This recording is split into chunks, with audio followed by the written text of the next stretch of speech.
ពិតជាក្អេងក្អាងមែនអាននេះសៀមទល់ចោលគំនិតរបស់លោក Donald Trump និងប្រធានអាស៊ានដែលចង់ឲ្យមានបទឈប់បាញ់គ្នា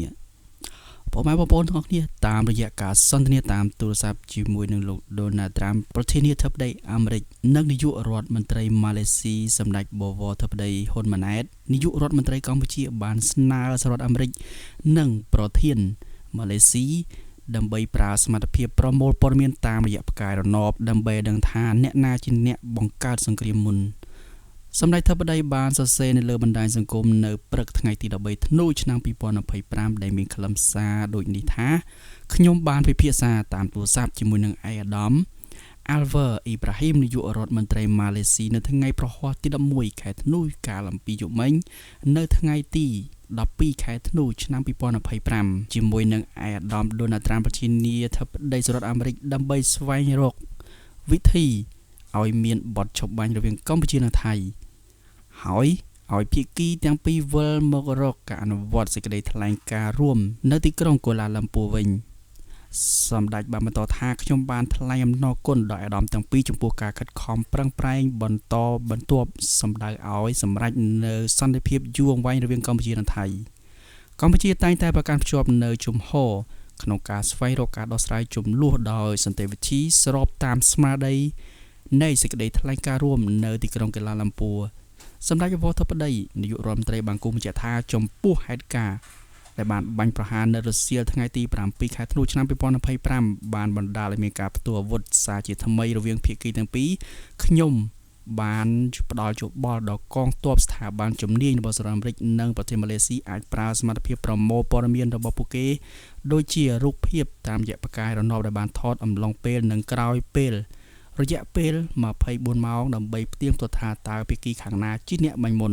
ជាមួយគ្នានោះដែរសម្ដេចបវរធិបតីបានប្រាប់មេដឹកនាំសហរដ្ឋអាមេរិកនិងម៉ាឡេស៊ីថាវិធីសាស្ត្រនេះអាចជាវិធីសាស្ត្រងាយស្រួលនិងតម្លាភាពបំផុតនៅក្នុងការផ្ទៀងផ្ទាត់ហេតុការណ៍កម្ពុជាត្រៀមខ្លួនសហការនៅក្នុងមានករណីណាមួយដែលតម្រូវការផ្ទុយមកវិញភាគីសៀមបានទាត់ចោលគំនិតផ្ដួចផ្ដើមនៃបទឈប់បាញ់របស់ប្រធានបដូអាស៊ានលោកអាល់វ៉ាអ៊ីប្រាហ៊ីមដែលគ្រប់គ្រងដោយប្រធានាធិបតីដូណាល់ត្រាំ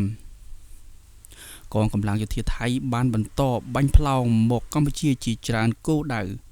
ដោយយោធាថៃនៅតែបន្តបាញ់ចូលទៅដីកម្ពុជាបើគិតត្រឹមម៉ោង 8:50 នាទីព្រឹកថ្ងៃទី14ធ្នូនេះទាហានថៃបាននឹងកំពុងបាញ់ចូលកម្ពុជាយ៉ាងខ្លាំង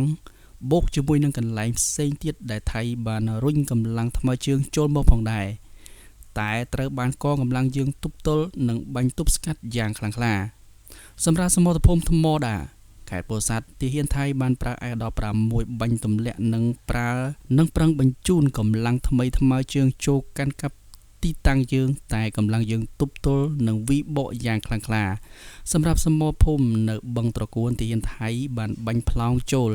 នៅម៉ោង 6:30 នាទីនិងសមរភូមិជោគជ័យទាហានថៃបានបាញ់ចូលនៅវេលាម៉ោង 7:50 នាទីនៅសមរភូមិឧត្តរមានជ័យរួមមានថ្មដូនប្រាសាទតាក្របីប្រាសាទតាមាន់និងប្រាសាទខ្នាទាហានថៃក៏កំពុងតែបាញ់ផ្លោងចូលផងដែរនៅប្រាសាទព្រះវិហារទាហានថៃមិនទាន់ឈប់ទេនៅតែបន្តផ្លោងចូលភ្នំខ្មោចតាថាវប្រាសាទព្រះវិហារវាលអន្ត្រីតាសឹមភ្នំទ្របចាក់ច្រែងតើបងប្អូនចូលចំណាអាចបញ្ចេញមតិនៅខាងក្រោមនេះបានបើចង់សូមបញ្ចប់នៅតំបន់តែតំណែងសិនបងប្អូននៅមិនទាន់បានចុច Subscribe សូមចុច Subscribe ដើម្បីទទួលបាននៅតំបន់ផ្សេងៗទៀតបាទសូមអរគុណនិងសូមគោរពលា